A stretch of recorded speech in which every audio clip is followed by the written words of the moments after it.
Heute testen wir das Thrustmaster T248 von A wie Aufbau bis Z zur Ziellinie. In diesem sehr ausführlichen Review samt Rennstreckentest werden wir uns auch das Innenleben genauestens ansehen, um euch ein möglichst transparentes und objektives Feedback geben zu können. Legt die Füße hoch und willkommen hier in meinem YouTube-Kanal.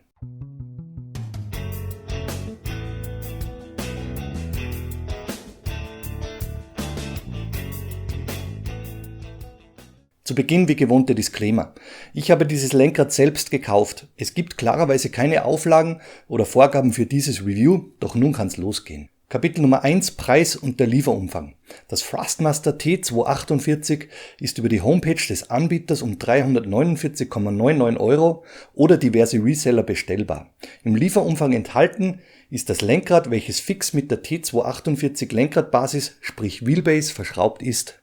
Mit dabei ist das T3PM Dreiweg-Pedalset, die Tischklemme, ein Netzteil samt Kabel, ein USB Typ A auf C-Kabel und das Benutzerhandbuch in unterschiedlichen Sprachen.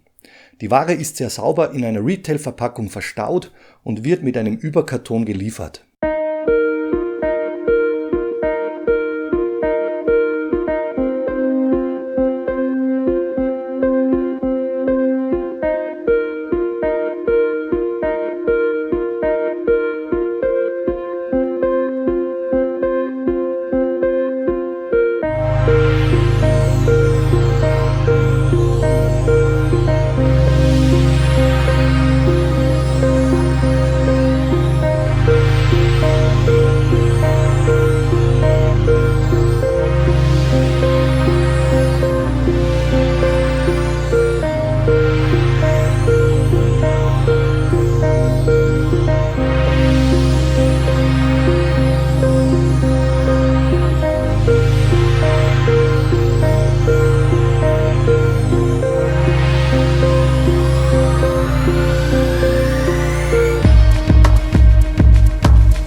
Machen wir weiter mit Kapitel Nummer 2 der Kompatibilität der Hardware.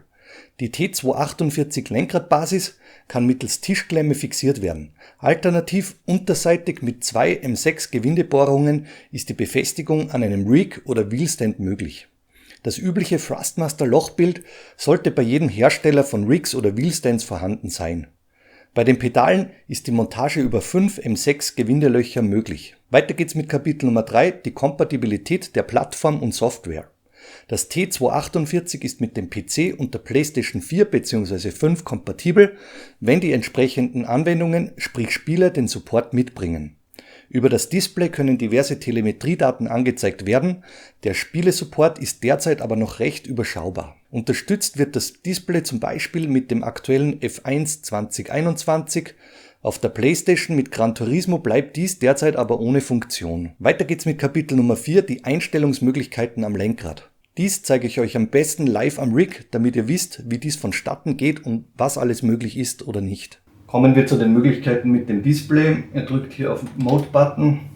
Ihr habt hier den PC-Modus aktiv, PS4 oder PS5-Modus. Klarerweise auf PC-Modus bestätigen. Immer nochmal Mode drücken, Exit und dann ist er bestätigt. Nochmal zurück auf die Modi. Da habt ihr dieses Force-Feedback-Settings. Da könnt ihr diese Kurven, diese Parameter ändern. Testet das dann nochmal durch, welche Auswirkungen dies wirklich hat. Dann den Rotationswinkel. Ihr seht hier Formula 360 Grad. Passend jetzt mit den Lenkradeinstellungen im Spiel. Wenn ich den jetzt hier hochsetze, auf 900 Grad beispielsweise, dann seht ihr, passt dies nicht mehr miteinander überein. Also achtet darauf, wenn das Spiel dies nicht automatisch erkennt, dann ändert dies manuell hier direkt übers Lenkrad oder im Treiber. Der nächste Parameter, Pedale. Floor montiert am Boden, Gas rechts, Kupplung links oder Inverted. Wenn ihr das verkehrt umgedreht einbaut, bei mir natürlich Floor. Die Temperatur der Wheelbase des Motors, 24 Grad im Moment, gerade gestartet. Mode drücken und wieder Exit. Insofern vom Spiel unterstützt, könnt ihr das Display für diverse Anzeigen nutzen. Du klickst hier auf Display, du hast diese zwei Balken und somit sind diese Tasten für die Verstellung deines Displays zuständig und nicht mehr in-game. Du kannst hier nach rechts, links klicken oder dich durch die Menüs durchwählen. Das heißt, hier angezeigt Lab, das heißt die aktuelle Runde 3 von 3, ich bin in einem Zeitfahren unterwegs. Rev, das ist euer Drehzahlband, ihr könnt hier einstellen, wie sich dieses Drehzahlband verhält. Entweder es wird keins angezeigt, oder es geht von links nach rechts, oder von rechts nach links, oder es trifft sich in der Mitte. Lassen wir diesmal aktiv, dass sich die Drehzahlbänder in der Mitte treffen, diese LEDs, Display wegklicken und dann gucken wir, ob das funktioniert hat. Und ihr seht, das Drehzahlband bewegt sich hier zur Mitte zu. Wollt ihr das ändern? Klick auf Display, nach rechts, Drehzahlband von innen nach außen oder von links nach rechts, Display. Und jetzt könnt ihr sehen, dass sich das Drehzahlband von links nach rechts bewegt, je höher die Drehzahl wird. Ein weiterer Menüpunkt, Display drücken, lassen wir das mal von links nach rechts. Ihr habt die Geschwindigkeit angezeigt, das ist selbsterklärend. Oder die Ganganzeige. Oder die Rundenzeiten. Das ist die Current Lap, die aktuelle Rundenzeit. Last Lap, LL, die letzte Rundenzeit. Oder die Personal Best Lap, das ist 1:09 bei mir jetzt gewesen in diesem kurzen Test. Und hier wieder die Current Lap. Kommen wir zu Kapitel Nummer 5, die Power. In diesem Kapitel werde ich testen, inwieweit Thrustmaster dem Versprechen 70% verglichen zum Vergleichsmodell T150 draufpackt. Auch das sehen wir am besten live am Wheel an. Vorher aber bitte der Hinweis. Macht dies bitte nicht zu Hause nach. Ihr verliert alle Garantieansprüche, wenn ihr das Wheel zerlegt und könntet euch im Fall der Fälle verletzen. Stichwort Strom oder Wärme.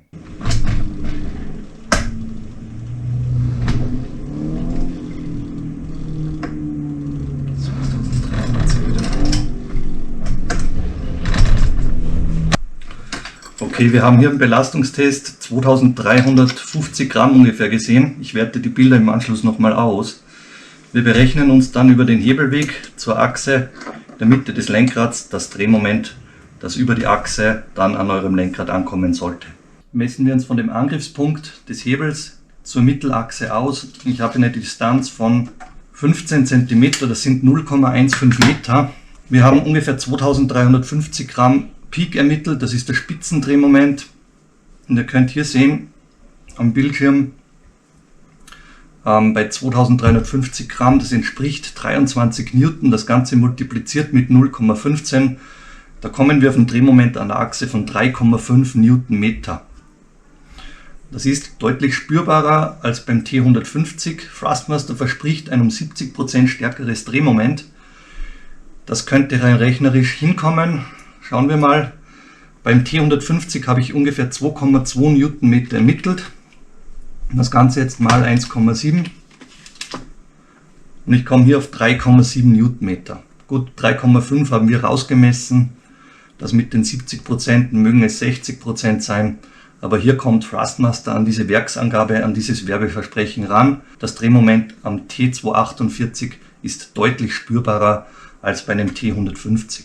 Kommen wir zu Kapitel Nummer 6 und 7. Lenkradbasis und Pedale im Überblick. Ich möchte die T248 Lenkradbasis mit euch genau unter die Lupe nehmen und im Anschluss daran sehen wir uns das Pedalset genauestens an. Und das Gehäuse geblickt könnt ihr den üblichen Aufbau dieser Riemen-Zahnradgetriebenen Wheelbases erkennen. Erinnert euch an mein damaliges Review vom T150, T300, G29, G923. Da bin ich auf die Unterschiede genau eingegangen. Ihr seht hier diese Abdeckung mit diesen Löchern an der Oberseite. Die sind klarerweise dafür da, um die Wärme aus dem Gehäuse abzuführen. Ihr seht hier einen Lüfter verbaut. Ich denke, das ist ein 60er Lüfter. Ja, 60 mm Durchmesser der Lüfter.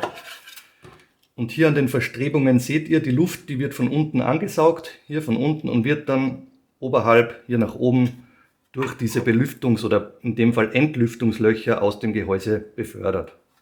Was können wir noch erkennen? Ihr seht auf dieser Seite, von euch gesehen links, den Elektromotor verbaut. Der ist dafür zuständig, um eben die entsprechende Power zu generieren.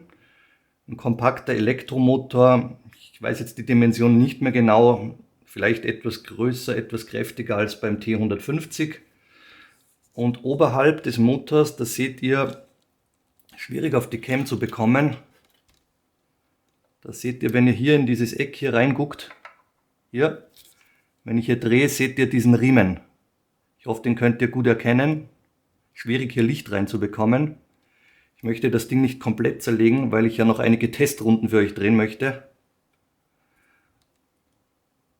Und über dieses kleine Zahnrad und diesen kleinen Riemen wird dann alles an dieses große Zahnrad, das seht ihr hier,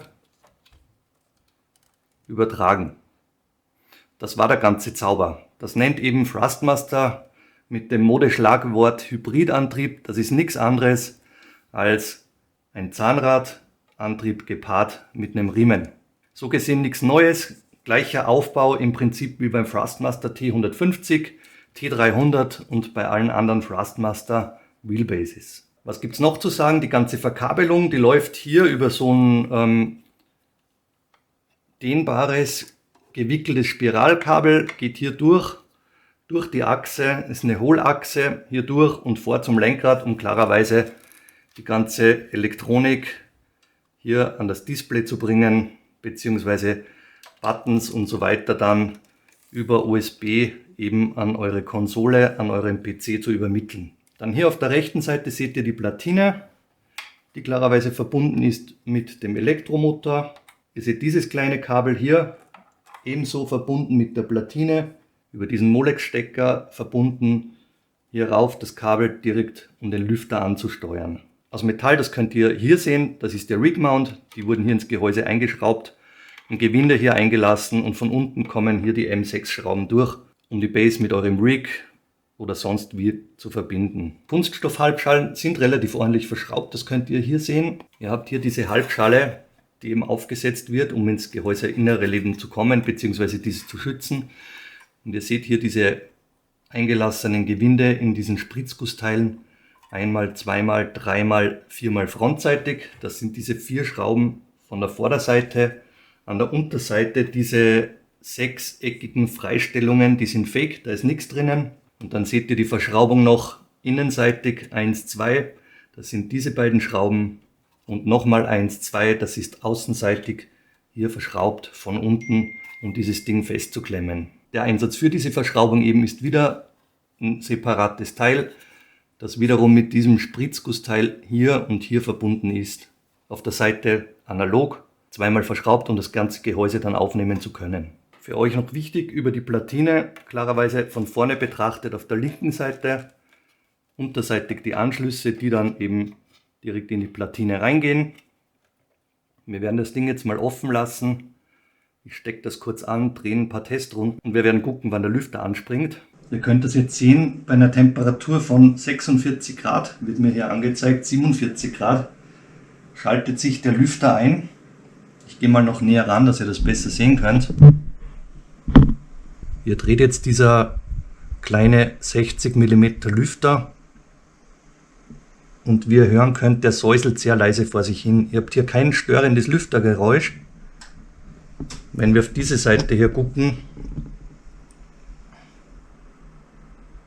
hier haben wir den Motor, der ist schon gut warm. Ja, das könnte den knapp 50 Grad, die hier angezeigt werden, entsprechen. Aber ich kann euch berichten, der Lüfter rennt relativ unauffällig. Die Temperatur ist bei 48 Grad im Moment. Und wir werden dann gucken, ob der nochmal eine Stufe höher dreht, wenn ich weiterfahre, oder wie warm dieses Ding generell werden kann. Ich fahre noch ein paar Runden und melde mich dann wieder. Ihr seht, ich fahre jetzt hier sinnlos im Kreis, um ständige Power ans Lenkrad zu bringen, um den Motor ordentlich zu fordern. Wir liegen bei 68 Grad. Ich mache das hier schon ein paar Minuten, aber die Temperatur scheint stabil im Bereich von knapp 70 Grad. Ihr seht jetzt 69 Grad zu bleiben. Den Lüfter kann ich nach wie vor nicht wahrnehmen. Da muss ich schon mein Ohr ranhalten.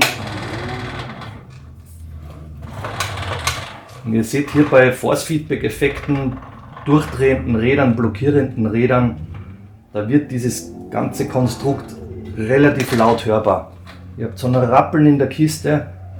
Klar, diese Effekte müssen oder sollen an euren Lenkradkranz gebracht werden. Und das ist natürlich dann auch der Preis, den ihr bei einem kostengünstigeren Wheel bezahlt. Ihr kennt dies auch von dem Logitech G25, 27, 29. Das nochmal etwas martialischer klingt, aber auch hier nimmt sich Thrustmaster nicht viel und gehört in Sachen Geräuschkulisse zu den, würde ich jetzt sagen, robusteren Vertretern.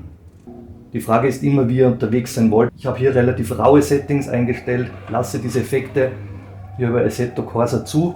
Da könnt ihr klarerweise in den Ingame-Settings des Spiels diese noch runterdämpfen. Und ihr seht während meinen Testrunden hier, die Temperatur geht jetzt schon nochmal hoch im Vergleich zum normalen Rennbetrieb, wo wir immer Geraden zwischendrin haben, wo das ganze Ding etwas runterkühlen kann. Das ist nochmal anders wie bei diesem Dauerbelastungstest hier. Und bei unserem Belastungstest nach mehreren Minuten in der Dauerschleife, hier unter Vollanschlag, sind wir bei knapp 80 Grad gelandet. Ihr könnt das sehen, 78 Grad liegen im Moment an. Das ist die Motortemperatur.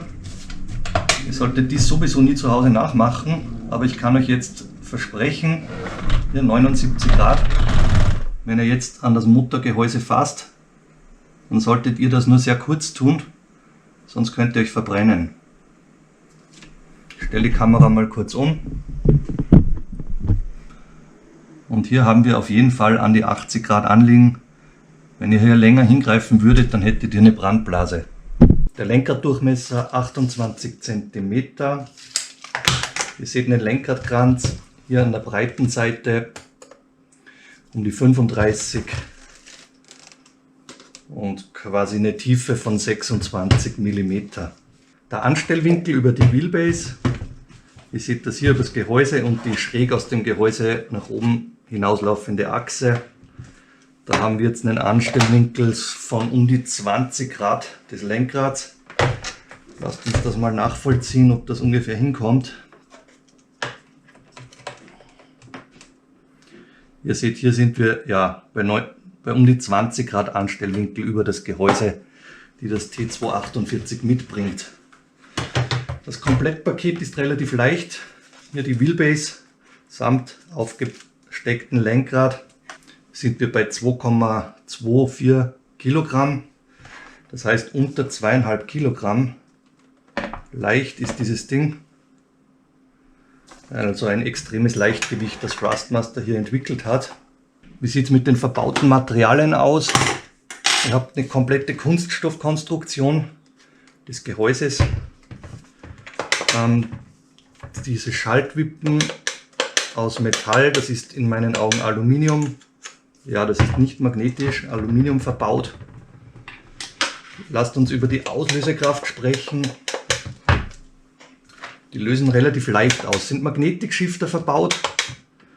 Ein knackiges Schaltgefühl mit einer relativ leichten Auslösekraft. Ich schätze, ein gutes halbes Kilo müsste das sein.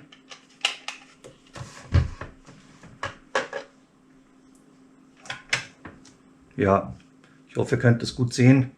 Die lösen mit einem guten halben Kilo, das heißt relativ leicht aus. In Sachen Stabilität gut designt. Ihr seht, auch wenn ihr die Schaltwippen hier unten betätigt, hier verbiegt sich nichts. Das geht alles über die ganze Länge, sehr kompakt. Und ihr könnt es akustisch hören, die Dinger sind sehr laut. Das heißt, hier ist nichts gedämpft. Ihr hört richtig die Magneten klackern und aus unmittelbarer Entfernung. Ich glaube, das geht wieder in Richtung 75, 80 Dezibel. Okay, da sind wir.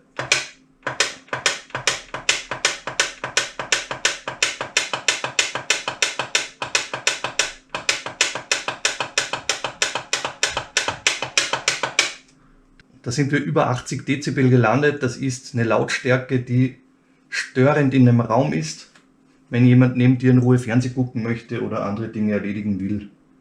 Wie sieht es mit den restlichen Außenmaßen aus? Ihr seht ungefähr eine Höhe des Gehäuses von um die 16 cm, eine Bautiefe von der Tischkante nach hinten, da sind wir bei um die 11 cm gelandet, und eine Breite des Gehäuses, da würde ich sagen um die 19-20 cm. Nichts großartig Spannendes. Sehen wir uns die Unterseite an, die Anschlüsse. Thrustmaster hat hier auf der ganz linken Seite den Stromanschluss, da steckt ihr das Netzteil an, USB-C Anschluss für die Verbindung an die Konsole oder den PC. Dann habt ihr noch diesen Anschluss, diesen runden, da könnt ihr den Shifter anschließen. Zum Beispiel könnte ich hier meinen Thrustmaster TM-SS Shifter, den sequentiellen, anschließen, beziehungsweise den man auch als Handbremse verwenden kann. Und auf der ganz rechten Seite, da könnt ihr jetzt den Pedalanschluss sehen. Auf der Unterseite dieses zentrale große Gewinde für die Tischklemme. Und hier eingelassen, wie vorher beim Blick ins Innere gesehen, diese Clips mit den M6 Gewinden für den Mount an euer Rig. Apropos Tischklemme.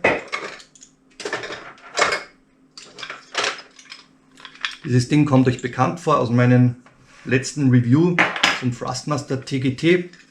1:1 dasselbe Bauteil, diese Hartplastikkonstruktion mit diesem Plastikhebel. Hier hat Thrustmaster nichts nachgebessert. Ihr seht ein sehr flexibles Ding.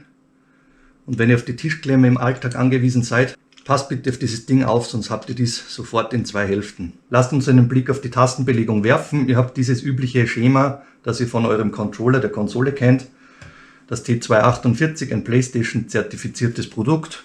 Ihr seht hier dieses Buttonschema. Dann die L-Buttons hier oben hingesetzt. R-Buttons und dann diese Mode-Display-Buttons, die ich euch erklärt habe. Weiters habt ihr hier diese VIP-Schalter mit einem sehr kurzen Weg. Und die Tasten, die rasten, ja, wie gewohnt, nicht sonderlich knackig, aber ich würde jetzt sagen zweckmäßig ein. Das Auslösefeedback ist im sehr leichten Bereich.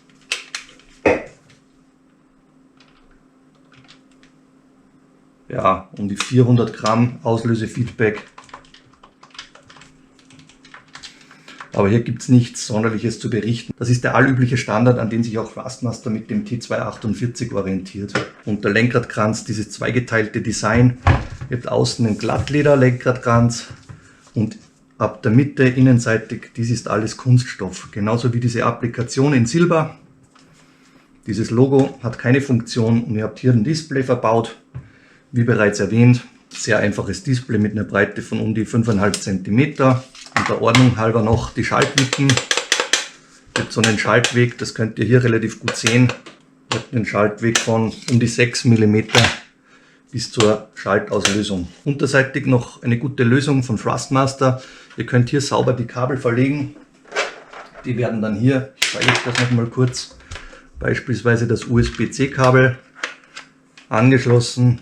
Ihr könnt die Kabel dann hier einklippen über diese kleinen Nasen und dann über dieses Klettband könnt ihr die sauber verstauen und eure Kabel fixieren, damit diese unterseitig hinter der Wheelbase auslaufen und nicht irgendwie eingequetscht werden, wenn ihr dieses Ding montiert.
Lasst uns einen näheren Blick auf das Pedalset werfen. Dieses kommt auf ungefähr 3 Kilogramm Gesamtgewicht. T3PM, so heißen diese Pedale jetzt, passend zum, schauen wir uns die Anschlussmöglichkeiten gleich unterseitig an. Ihr habt hier diese eingelassenen M6 Gewinde. Einmal, zweimal, dreimal und Nummer 4 ist hier versteckt. Viel mehr gibt es unterseitig nicht zu sagen. Ihr habt hier diese rutschfesten Gummipuffer sozusagen montiert.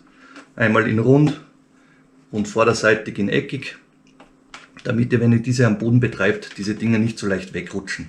Eine Anschlussmöglichkeit habe ich euch noch vorenthalten. Hier mittig ein weiteres M6 Gewinde eingelassen. Sprich 1, 2, 3, 4, 5 Aufnahmepunkte unterseitig zur Verbindung mit deinem Rig. Linke Seite die Kupplung, in der Mitte die Bremse und rechte Seite das Gaspedal. Ihr habt hier keine Low-Zell-Bremse verbaut. Hier wird lediglich der Weg abgegriffen, sprich wie weit ihr dieses Pedal drückt, umso weiter der Ausschlag in deinem Spiel. Und du kannst diese Kraft klarerweise dosieren bzw. einstellen. Dies funktioniert relativ einfach, du hast verschiedene Möglichkeiten. Lasst uns auf die Einstellung des Bremspedals näher eingehen. Ich habe hier die härteste Kombination verbaut. Diese härteste Kombination liegt dann an, wenn ihr diese schwarze Feder und oben dieses weiße Elastomer eingebracht habt. Das fühlt sich dann schon relativ ordentlich, relativ kräftig an. Lasst uns hier versuchen, dies ungefähr zu ermitteln. Und hier komme ich ja auf um die 20 Kilogramm. Das heißt, mit dieser härtesten Kombination nur fürs Rig geeignet. Für die Schreibtischnutzung ohne Befestigung wird euch dieses Pedal beim Durchdrücken wegrutschen bzw. ihr mit dem Bürostuhl zurückrutschen. Stellen wir mal die Kombination um. Am leichtesten gelingt dies, wenn ihr hier mit irgendeinem festen Gegenstand nach unten drückt. Und dann könnt ihr hier diese komplette Einheit relativ komfortabel ausklippen. Verletzt euch bitte nicht. Merkt euch die Reihenfolge. Hier dieses obere Teil, das ihr einklippen müsst. Elastomerfeder. Ein Lager aus Kunststoff und eben die Feder. Wie vorher gesehen, das war die härteste Kombination. Die nächste Kombination ist die harte Kombination. Dann lasst ihr diese weiße Elastomerfeder weg. Kommt dann hier dieser Zentrierbolzen rein, oben aufgesteckt. Und selbes Spiel von vorne. Jetzt wird es etwas einfacher. Ihr komprimiert diese Feder. Vor der Kamera immer etwas schwerer als dann im echten Leben. Ich sag's euch. Also, komprimieren, einklicken, fertig. Das heißt, das ist die zweithärteste Möglichkeit. Und hier spürt man schon, das Gewicht geht deutlich runter. Und hier kommen wir dann auf um die 15 Kilogramm, um das Pedal voll durchzuklicken. Das heißt, 75% der maximalen Power. Lasst uns gleich die nächste Kombination versuchen. Ihr seht, ich muss das Handling noch etwas üben, aber so langsam wird's. Das wäre dann, wenn ihr die silberne Feder und den weißen Elastomerring nehmt. Ihr könnt das auch in der Beschreibung nochmal nachlesen. Das heißt, schwarze Feder raus, silberne Feder oder was umgekehrt. Na. Dann Elastomerring und dieser Puffer. Und jetzt einklippen. Das geht dann schon etwas einfacher. Lasst uns die Kräfte messen. Wahrscheinlich dann um die gute 10 Kilogramm. Die Elastomerfeder einfach weglässt. Und die silberne, die weichere der beiden Federn verwendet, um das Bremspedal maximal zu betätigen. Ja, es geht in Richtung eher gute 8,5 Kilogramm. Das heißt, das wäre jetzt die weichste Kombination. Wenn ihr jetzt mit einem Bürostuhl mit Rollen unterwegs seid, könnt ihr hier vermeiden, nach hinten gedrückt zu werden, wegzurollen. Ein weiterer Blick auf die Einstellungsmöglichkeiten. Ihr könnt hier mit diesem beigelegten Imbusschlüssel diese Pedalplatten lösen. Das Material der Pedalplatten, kein Aluminium, sondern normales Metall, dass die da irgendwie Oberflächen veredelt haben, eloxiert, was auch immer. Und ihr könnt mit diesem Imbusschlüssel diese kleinen Schrauben lösen. Ihr habt hier diese kleinen Senkkopfschrauben M5, M4. Ihr seht das hier habt ihr diese Unterlegplatte aus Kunststoff. Die kommt hier so drauf. Ihr könnt diese auch gedreht verbauen. Wenn ihr diese jetzt so gedreht verbaut, dann habt ihr ein steiler angestelltes Pedal. Ich zeige euch das mal von der Seite. Hier diesen Winkel, ja 10 Grad über 90 in der Mitte, sprich 100 Grad. Und wenn ihr diese Unterlegplatte dreht, dann wird der Winkel klarerweise flacher. Jetzt kommen wir 90 Grad plus gute 20 dazu, 110 Grad. Das ist die Default-Position out of the box. Welche Möglichkeiten habt ihr dann noch? Über dieses Lochbild könnt ihr dann die Pedalplatten entweder so höher montieren, in dieser Position oder klarerweise seitlich versetzt, je nachdem wie ihr das wollt. Einige von euch, die die Kupplung ganz selten verwenden, die Füße weit auseinander haben möchten, die setzen sich auf die Gaspedalplatte hier nach rechts außen und die Kupplungspedalplatte nach links außen, um mit den Beinen weit auseinander zu kommen, um etwas komfortabler unterwegs sein zu können. Wir sehen hier als Pedalplatten, die sind einheitlich, verwendet Thrustmaster, so ein ganz normales gestanztes Eisen mit einer Dicke von 2,5 mm. Nichts Großartiges hier zu berichten. Ihr habt das üblich längere Gaspedal mit einer Länge von 110, einer Breite von 60 und Kupplungs- und Bremspedalplatte gleich mit 90 Länge und mit einer Breite von 65, wenn ich das richtig gesehen habe.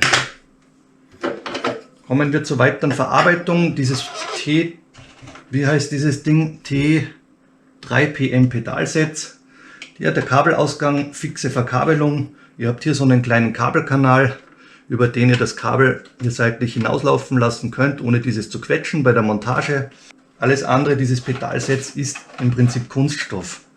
Ihr habt hier diese komplette Kunststoffverkleidung. Ihr seht die ganzen Pedalarme. Die sind komplett aus Kunststoff in so einem Wabendesign, um diesen zu verstärken. Ihr seht doch hier diese Achsen, diese Lager, das ist alles Kunststoff. Innenseitig vom Gaspedal, ich weiß nicht, ob ich das auf die Cam jetzt bekomme. Da könnt ihr hier hinten drinnen die Feder sehen, als Gegenlager klarerweise. Darum habt ihr so einen progressiven Widerstand, der etwas zunimmt, umso weiter ihr das Ding hineindrückt. Gleiches gilt auch für die Kupplung. Auch innen drinnen die Feder verbaut und die von außen zugängliche Feder, um die Bremse verstellen zu können. Kommen wir noch zu den Kräften der beiden anderen Pedale. Das Gaspedal ist sehr leichtgängig, 2-3 Kilo. Mehr wird es nicht sein. Haben wir einen Blick drauf. Ja, ihr seht 3,5 Kilo bis zum Endanschlag ungefähr hin.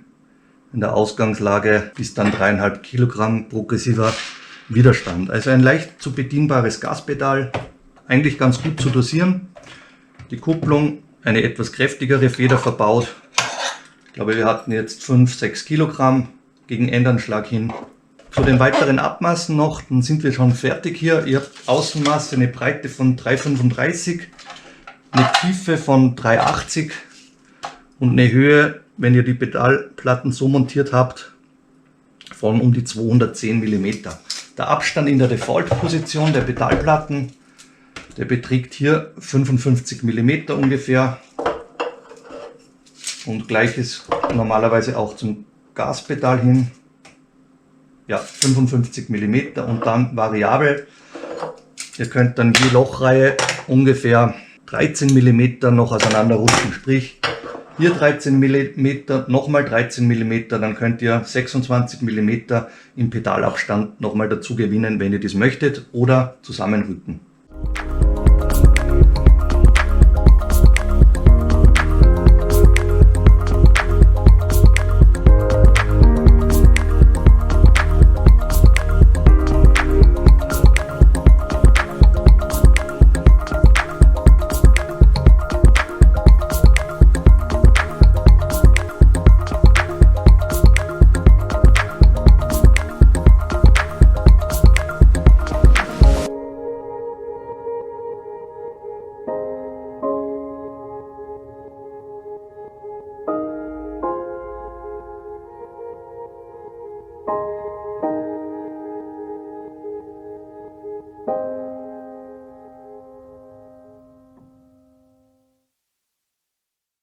Weiter geht's mit Kapitel Nummer 8, die Verarbeitung und Haptik. Die Kunststoffteile der Verkleidung wurden sauber verbaut und die Spaltmaße gehen in Ordnung. Die Schaltpedals aus Aluminium hinterlassen einen wertigen Eindruck und lassen sich exakt bedienen. Das Button-Feedback ist üblicher Mittelklasse-Standard und die VIP-Schalter weisen ein sehr eingeschränktes taktiles Feedback auf, da der Schaltweg extrem kurz ist. Die Kunststoffapplikationen fühlen sich glatt an und es ist kein störender Grad vernehmbar. Der Mittelstellungsring ist ordentlich im Lenkradkranz eingefasst. Weiter geht's mit Kapitel Nummer 9, die Akustik. Wie im Live-Test gesehen, ist der T248-Antrieb hörbar. Dies hängt mit deinen Einstellungen und Spielen zusammen. Wählst du raue Settings und Spiele, die transparentes Feedback ans Lenkrad bringen, dann wirst du das Rütteln beim Blockieren der Räder oder Überfahren der Curbs deutlich wahrnehmen können.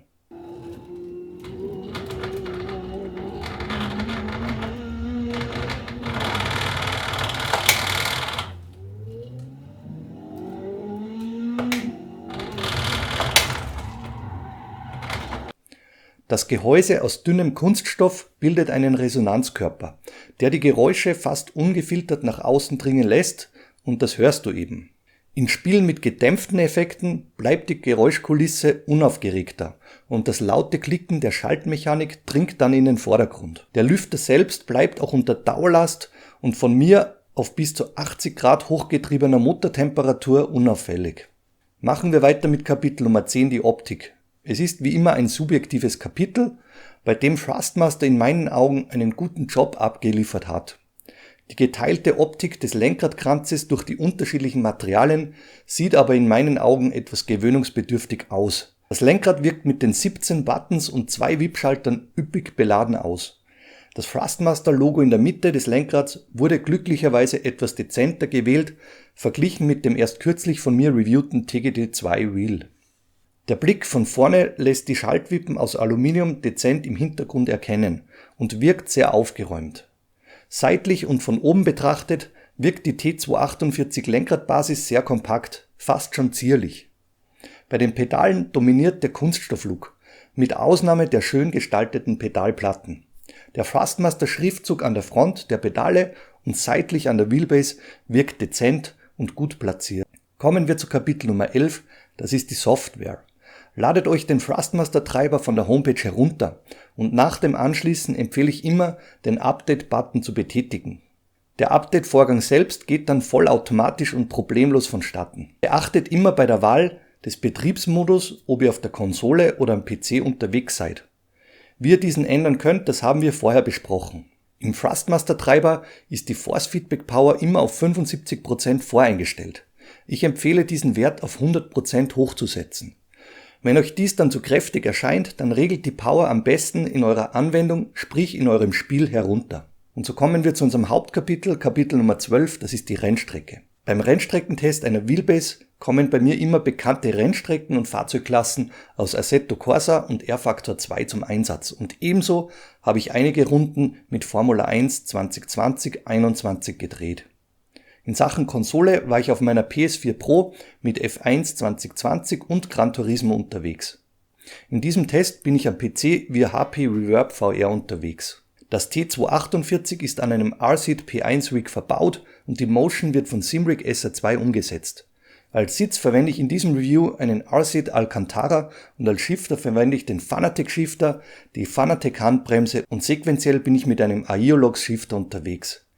Bei F1 2021 ohne VR-Support bin ich auf dem Benko EX3415R 21:9 144 Hz Curved Monitor am Start.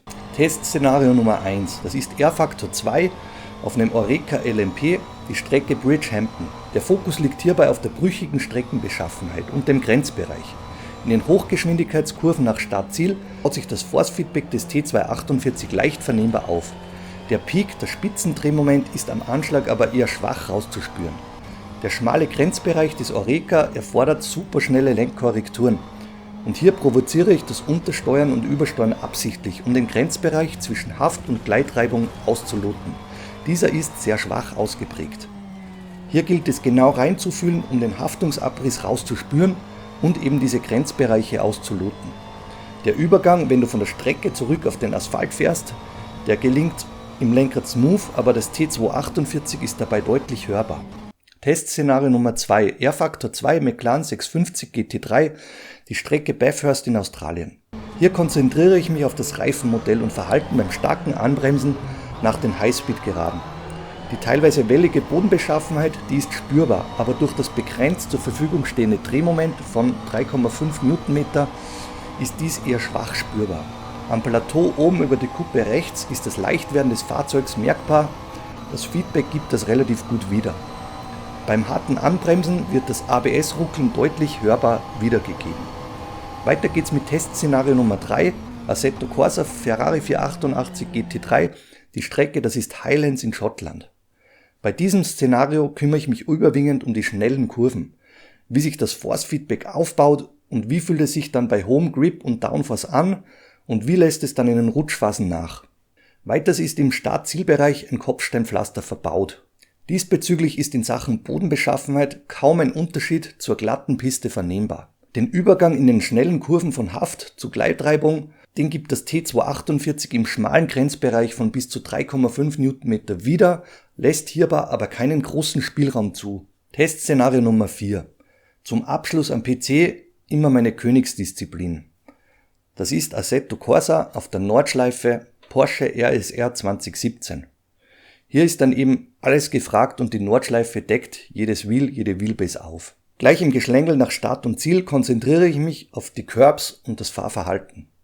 Das Force-Feedback gibt die Schläge sehr leicht und etwas gedämpft wieder, ist akustisch aber deutlich hörbar.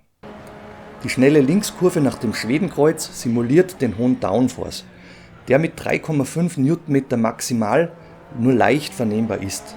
Im Karussell achte ich, ob man rausspürt, dass hier Betonplatten aneinandergesetzt sind. Hier spüre ich nicht, dass es stumpfe Schläge der aneinandergereihten Platten gibt. Dieser Effekt wird vom T248 Force Feedback nicht simuliert und es fühlt sich so an wie ein ebener Asphaltstreifen. Auf der Döttinger Höhe dann achte ich genau darauf, ob sich ein Oszillieren, das ist das Hin- und Herpendeln des Lenkrads, aufschaukelt, wenn man dieses etwas locker hält oder loslässt, aber hier ist alles im grünen Bereich. Testszenario Nummer 5. Im Konsolentest ändert sich an den Erfahrungen mit dem PC relativ wenig. Die Effekte sind zum Teil gut spürbar, manche Effekte aber gehen verloren. Bei F1 2020 auf der PS4 ist der Display-Support gegeben, bei Gran Turismo hingegen nicht. Kommen wir auf die Zielgerade, die negativen, neutralen, positiven Aspekte, das Fazit und die Kaufempfehlung. Kapitel Nummer 13, negative Aspekte. Erster negativer Aspekt ist für mich die laute Geräuschkulisse, die ungefiltert über das Gehäuse nach außen dringt. Die dünne Kunststoffverkleidung bildet einen idealen Resonanzkörper im negativen Sinn, der sich in meinen Ohren nicht wertig anhört. Zweiter negativer Aspekt ist die ungedämpfte und damit zu laute Schaltmechanik. Alles über 80 Dezibel kann für das Wohnklima mit Mitbewohnern zur nervigen Belastungsprobe werden. Dritter negativer Aspekt ist die Entscheidung, den Lenkradkranz in Sachen Materialien zweizuteilen. Diese Entscheidung fühlt sich für mich sehr fremd an und unter uns gesagt, macht es keinen Sinn, ein Lenkrad außen mit tollem Leder zu überziehen, wenn dann die umklammerte Innenseite des Rims aus billigem Kunststoff übrig bleibt. Als letzter negativer Aspekt bleiben die typischen Marketing-Schlagwörter, die uninformierte Anwender lediglich blenden wollen, übrig. Der reklamierte Begriff Hybrid Drive System der nächsten Generation ist alter Wein in neuen Schläuchen. Motor, Zahnrad, Riemen, alles wie gehabt. Auch das T150 hat einen Hybridantrieb. 3 dynamische Force-Feedback-Kurven, die bei einem Drehmoment von 3,5 Newtonmeter nicht zu unterscheiden sind, das ordne ich ebenso der Marketingabteilung zu. Kapitel Nummer 14, die neutralen Aspekte. Das Erlebnis auf der Rennstrecke hinterlässt ebenso einen neutralen Eindruck, bei dem der Gesamtpreis im Hinterkopf zu behalten ist. Manche Effekte, die sind ordentlich rausgearbeitet, andere gehen aber wieder komplett verloren. Der Antrieb fühlt sich bezugnehmend auf die Antriebsart gut an. Störendes Ruckeln ist über die Zahnrad- und Riemenübersetzung nicht vernehmbar. Die Materialauswahl überrascht weder positiv noch negativ, darum auch hier ein neutraler Aspekt. Genauso wie die Verarbeitung. Ebenso neutral stufe ich die Auflösung des Displays ein. Diese könnte etwas höher ausfallen, Das Display bleibt aber gut beleuchtet und somit gut und einwandfrei lesbar. Machen wir weiter mit den positiven Aspekten. Den Preis von knapp 350 € stufe ich als positiv ein. Mit dem T248 Bundle bietet Thrustmaster ein gutes Betalset mit sinnvollen Anpassungsmöglichkeiten, welches in diesen Preisbereichen üblicherweise nicht beigepackt ist. Die Anpassungen der Bremskraft ist leicht zugänglich und für jeden Einsatzzweck in meinen Augen passend gewählt. Die Pedalkräfte sind gut abgestimmt und lassen über den hohen Kunststoffanteil des Gehäuses und der Pedalarme hinwegsehen, wenn man sich nur auf den Output auf der Rennstrecke konzentrieren möchte. Die Signalübertragung über Hall-Sensoren und somit berührungslos ist ebenso den Pros zuzuordnen. Der Antrieb der Wheelbase ist in meinen Augen gut abgestimmt und die Geräuschkulisse des Lüfters, die bleibt unauffällig. Die Ergonomie, Lenkradgröße, Bedienbarkeit sowie zahlreiche Eingabemöglichkeiten durch viele Buttons und VIP-Schalter sind ebenso den Pros zuzuordnen. Gleiches gilt für die Schaltmechanik, die sich knackig und sehr präzise anfühlt. Ein weiterer Vorteil ist die Entscheidung von Thrustmaster, ein Display zu verbauen. Die Möglichkeiten werden somit erweitert, auch wenn der Spielesupport noch sehr dürftig ist. Optisch ist diese Designentscheidung aber auf alle Fälle ein willkommenes Upgrade. Kommen wir zu Kapitel Nummer 16, unserem Fazit. Zum fair angesetzten Preis von rund um 350 € bietet Thrustmaster mit dem T248 ein in meinen Augen gutes Komplettpaket. Habt ihr Modelle von Logitech oder das T150 im Auge, dann würde ich das T248 auf alle Fälle in eure Entscheidungsfindung mit einbeziehen. Thrustmaster löst das Versprechen der deutlich gesteigerten Power verglichen mit dem T150 ein. Um die Power einordnen zu können, habe ich vor einiger Zeit ein Testvideo hochgeladen. Klickt oben rechts auf den Link, um im Bilde zu sein. Aber jetzt zurück zum Fazit.